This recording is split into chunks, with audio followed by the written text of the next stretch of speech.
Aira founder doctor Tariq జాకీని 2024 సంవత్సరానికి గాను ఉత్తమ మానవ హక్కుల కార్యకర్త జాతీయ అవార్డుతో బెంగళూరు సిఎంఎస్బి సత్కరించింది.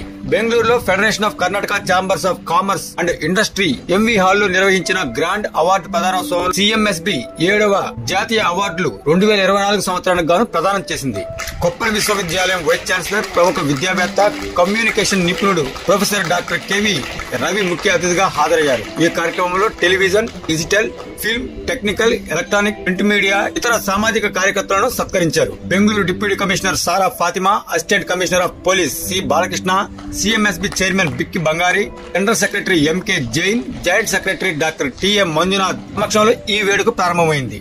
World accreditation of human rights జాతీయ ప్రధాన కార్యదర్శి, ఐరా జాతీయ అధ్యక్షుడు డాక్టర్ తారిక్ జాకీ ఉత్తమ మానవ హక్కుల కార్యకర్త జాతీయ అవార్డును అందుకోగా, Vijaya Karnataka resident editor Metro Shivaram ఉత్తమ కన్నడ వార్తాపత్రిక అవార్డును అందుకున్నారు. టైమ్స్ ఆఫ్ ఇండియాకు చెందిన రాకేష్ ప్రకాష్ ఉత్తమ ప్రధాన స్రవంతి ప్రింట్ జర్నలిస్ట్ అవార్డును, హెచ్ఆర్డీకి చెందిన ప్రవీణ్ లింగాపురంకు ఉత్తమ క్రైమ్ న్యూస్ కవరేజ్ అవార్డును, క్లిక్ మూవీ ఛానల్ హెడ్ కు ఉత్తమ electronic media journalist of the year గా అవార్డులు అందుకున్నారు.